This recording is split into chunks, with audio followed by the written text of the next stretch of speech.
Assalamualaikum warahmatullahi wabarakatuh. Perkenalkan, nama saya Vina Seviani. Kali ini saya akan sedikit berbagi ilmu ataupun bercerita kepada teman-teman sekalian. Cerita kali ini akan bertema tentang hati-hati dengan penyakit hati. Mungkin saja kita pernah merasa iri atau dengki kepada orang lain, atau bahkan ada orang yang iri atau dengki kepada kita.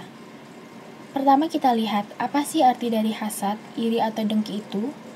Kalau kita lihat menurut mayoritas ulama mengatakan bahwa hasad, iri atau dengki itu adalah berharap hilangnya nikmat Allah kepada orang lain. Kita berharap nikmat berupa harta atau kedudukan ataupun ilmu itu lenyap dari orang tersebut. Misalnya ada orang yang lebih pintar dari kita, maka kita iri, kita dengki, kita gak suka dengan orang itu. Kita berharap agar nikmat itu lenyap daripadanya supaya dia gak pintar lagi. Ada pula arti lain tentang hasad menurut Umar bin Khattab radhiyallahu anhu. Dengki adalah cukup sebagai bukti si pendengki terhadapmu ketika ia merasa gundah saat kamu bahagia. Jadi kalau kita merasa gundah, gelisah, kalau orang lain bahagia, maka itu adalah bibit-bibit adanya dengki dalam diri kita.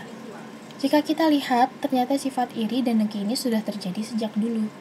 Dosa di langit dan di bumi. Dosa di langit adalah pada saat iblis iri dan dengki kepada Nabi Adam alaihissalam ketika Nabi Adam alaihissalam diciptakan oleh Allah dari tanah dan diberikan ilmu-ilmu yang sangat luar biasa. Iblis iri dan dengki. Iblis merasa lebih tinggi daripada Nabi Adam. Tetapi kenapa iblis harus sujud kepada Nabi Adam? Sujud dalam artian penghormatan. Kemudian dosa di bumi yaitu antara Habil dan Qabil, anak dari Nabi Adam alaihissalam. Bagaimana Habil dianugerahi istri yang cantik jelita, tetapi Qabil tidak demikian. Maka Qabil merasa iri dengki kepada Habil. Kemudian kurbannya Habil diterima oleh Allah, kurbannya Qabil tidak diterima oleh Allah. Maka terjadi iri dengki lagi. Gak suka melihat orang lain punya kenikmatan, gak suka melihat orang lain bahagia, maka berusaha melenyapkan kebahagiaan itu sehingga pada akhirnya Qabil membunuh Habil.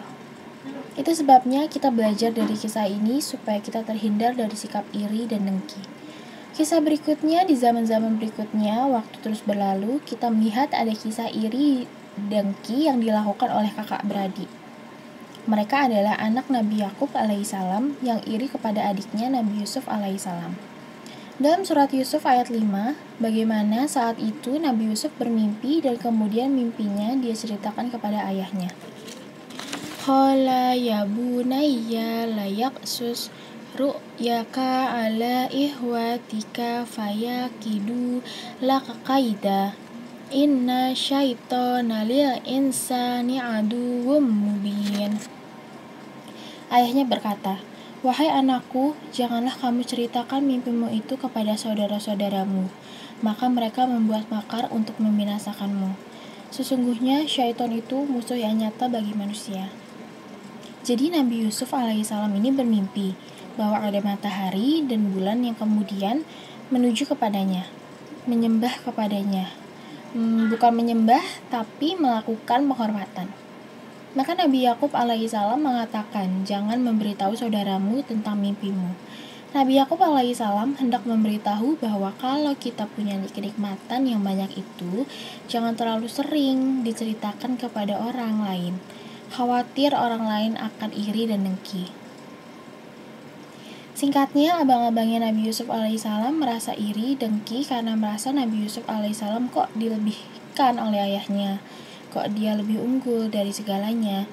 Akhirnya abang-abang dari Nabi Yusuf alaihissalam membuat makar atau berusaha untuk membinasakan Nabi Yusuf alaihissalam dengan memasukkan Nabi Yusuf alaihissalam ke dalam sumur untuk membunuh atau menghilangkan Nabi Yusuf alaihissalam. Jadi hasad itu bisa terjadi di kalangan orang beriman dan bahkan oleh saudara kandung sendiri. Dalam hadis riwayat Bukhari Muslim, Rasulullah SAW bersabda, janganlah kalian saling iri, jangan saling benci, jangan saling membelakangi, jadilah kalian bersaudara wahai hamba Allah. Kemudian dalam surat Al-Hujurat ayat 10, Innamal mu'minuna ihwatu fa aslihu baina akhawaikum Wattaqullaha la'allakum turhamun. Sesungguhnya orang-orang mukmin itu bersaudara. Karena itu damaikanlah antara kedua saudaramu yang berselisih, dan bertakwalah kepada Allah agar kamu mendapat rahmat. Jadi kalau bersaudara itu, jika ada yang senang, maka kita harus ikut senang. Jangan malah kita iri kepada saudara. Orang yang hasad sama saja orang yang zolim kepada saudaranya. Bisa saja akibat dari hasad itu nanti di akhirat, karena zolim diiringi oleh dosa-dosa yang lainnya seperti menggunjing, melenyapkan kenikmatan dengan perkataan dan perbuatan. Bisa saja di akhirat kelak, kebaikan orang yang hasad akan diberikan kepada orang yang dihasad, dan kejelekan orang yang dihasad